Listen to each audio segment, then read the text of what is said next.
अरे नहीं नहीं पंडित जी, इस बार ऐसा लड़का लाइए कि हम देखते ही हाँ कर दें। अरे इस बार हमारी रूबी 28 साल की हो गई है। अब मैं भी चाहती हूँ कि 29वां लगने के पहले पहले हमारी बेटी अपने घर परिवार की हो जाए। अरे आप बिल्कुल चिंता ना करो शांति जी। अरे रवि का भी रिश्ता तो मैंने ही करवाया था ना। अब लड़की के भाग्य में जितने रिश्ते काटने लिखे होंगे उतने वो काटेगी, पर जो सबसे अच्छा रिश्ता होगा ना वही जुड़ेगा हमारी रूबी के साथ। अब इतना कहकर पंडित जी अपना झोला उठाकर दरवाजे से बाहर चले जाते हैं। ये लड़का भी नहीं जमा मम्मी, न जाने कौन सा लड़का जमेगा। अरे आप चिंता क्यों करती हैं दीदी, कोई ना कोई लड़का जरूर मिल जाएगा। बुआ आपकी शादी के बाद आपका रूम मेरा होगा। और मैं कहाँ रहूंगी? मैं तो उससे बड़ी हूँ, पहले मैं उस रूम में रहूंगी। पता है दादी, मेरी सारी फ्रेंड का पर्सनल रूम है। सब अपने अपने कमरे में सोते हैं और यहाँ एक रूम में 4 लोग सोते हैं। अरे बुआ के जाने के बाद तुम दोनों का बुआ का कमरा हो जाएगा। हाँ, तुम दोनों आधा आधा कमरा ले लेना, ठीक है? हे भगवान, जल्दी से जल्दी बुआ की शादी करा दो, फिर हमें बुआ का कमरा जल्दी से मिल जाए। एक थप्पड़ पड़ेगा विक्की, ऐसे नहीं बोलते। हाँ, बुआ को सॉरी बोलो, बुआ को बुरा लगा होगा ना। तो ऐसे शुरू होती है ये कहानी। अब कहाँ पहले के जमाने में 10-12 कमरे होते थे, लेकिन आज 3 BHK फ्लैट हो तो बड़ी बात है। लेकिन जहाँ हो फैमिली में इतने सारे लोग तो 3 BHK फ्लैट भी छोटा पड़ जाता है। ऐसे ही हमारी सालू की ससुराल भी 3 BHK फ्लैट में रहती है। एक कमरे में सालू अपने पति और 2 बच्चों के साथ रहती है और दूसरे कमरे में उसकी सास रहती है। तीसरे कमरे में उसकी ननंद रहती है। शाम को थका हारा आया रवि अपने कमरे में ही खाना खाकर सोने चला जाता है। अब रवि खाना खाने के बाद कमरे में लाइट ऑफ कर देता है। आज तो लगता है पूरी रात पढ़ना होगा, कल टेस्ट है। और मैम को देखो, अभी अभी मैसेज की है। अरे यार तुम लोगों ने लाइट क्यों जला दी? अब ऐसे में कैसे कोई सोएगा? तुम अपने मुंह पे चद्दर डाल लो ना रवि, बच्चों का टेस्ट है कल, मैं उन्हें कैसे मना कर सकती हूँ। अरे बिक्की बेटा तुम बाहर जाकर पढ़ लो ना, मेरे सिर में बहुत तेज दर्द हो रहा है, सोना है मुझे। मैं बाहर तो चली जाती पापा, पर बाहर दादा और दादी भजन संध्या देख रहे हैं। अब अगर इतनी गर्मी में मैं चद्दर ओढ़ूंगा तो सुबह पिंकी को एग्जाम दिलाना मेरे जनाजे पे जाना पड़ेगा। तो कुछ इस तरह रवि और शालू एक कमरे में अपने बच्चों के साथ गुजारा कर रहे थे। लेकिन दूसरी तरफ कहीं न कहीं उन्हें इस बात का संतोष था कि एक न एक दिन उनकी ननद चली जाएगी तो उनके बच्चे उनके कमरे में शिफ्ट हो जाएंगे और ये प्रॉब्लम हमेशा के लिए सॉल्व हो जाएगी। और होता भी बिल्कुल वैसा ही है। इस बार पंडित जी एक ऐसे लड़के का रिश्ता लेकर आते हैं कि जिसे देखकर कोई ना कर ही नहीं पाता है। फोटो तो काफी अच्छी है लड़के की, मम्मी पर सामने से भी बिल्कुल ऐसा ही दिखे, तब तो सोने पे सुहागा हो जाएगा। ऊपर से ये इंजीनियर भी है, वो भी मुंबई से पास आउट। अब और क्या चाहिए बताओ। क्यों रवि, तुझे कैसा लगा लड़का? सबको अगर जच रहा है तो देखने चलते हैं। और दोनों परिवार वाले एक साथ मिलकर रेस्टोरेंट में मुलाकात करते हैं, जहाँ रूबी और हेमंत एक दूसरे को पहली नजर में पसंद कर लेते हैं और दोनों परिवार वाले मिलकर रूबी और हेमंत का रोका कर देते हैं। अब रूबी हो गई हमारी समधन जी, अब तो बस आप शादी की तैयारी करिए। अब शांति का पूरा परिवार रूबी की शादी की तैयारी में लग जाता है। फिर ऐसे ही धीरे धीरे दिन गुजरने लगते हैं और शादी का दिन भी आ जाता है और एक एक करके सारे मेहमान भी आने लगते हैं। फिर ऐसे ही खुशी के माहौल पर रोती हुई शारदा दरवाजे पर दस्तक देती है और रवि को आवाज लगाती है। अरे रवि, कहाँ है बेटा रवि?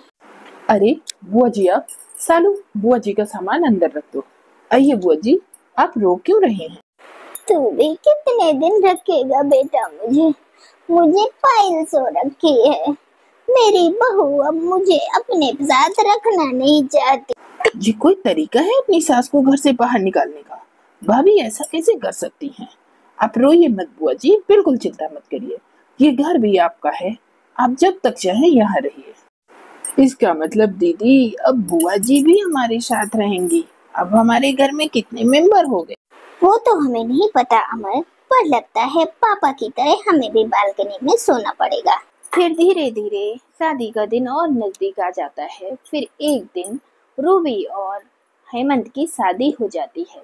अब शादी के एक दिन पहले शांति अपनी बेटी और बहू को अपने कमरे में बुलाती है। इसके पहले कि बेटा तेरी शादी हो जाए, मैं तुझे कुछ दिखाना चाहती हूँ। इसके बाद पता नहीं फिर तू कब मायके में आए। जा कमरे की लाइट बुझा दे। अब बुझी हुई लाइट में क्या ही दिखेगा मम्मी, हर चीज में बस तुझे बहस करना है। अरे जा लाइट तो बुझा।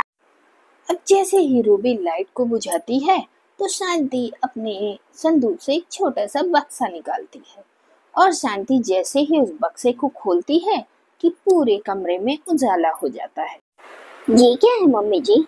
अरे ये हमारे खानदान का खानदानी हार है। ये इतना कीमती है, इतना कीमती कि पूछो मत। इसका एक एक हीरा बिल्कुल असली है।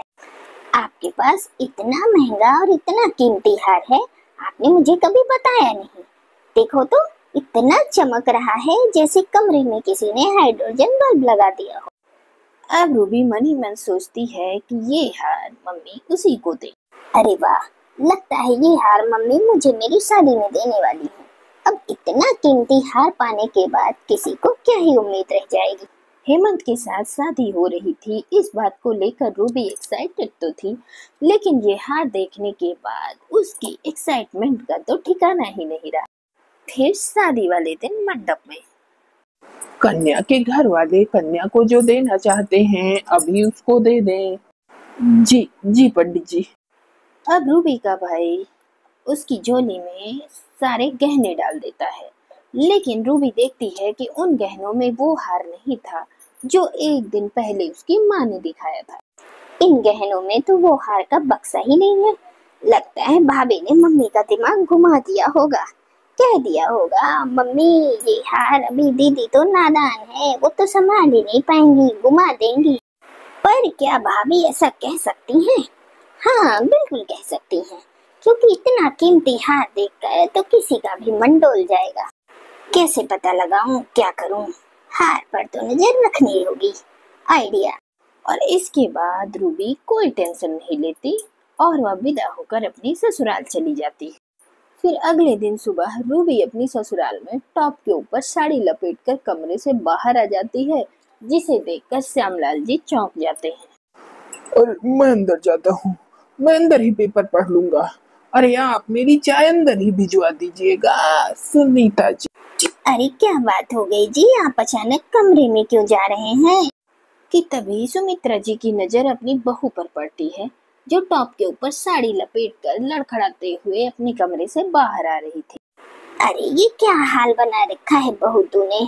अरे तू ऐसे कैसे कमरे से बाहर आ गई?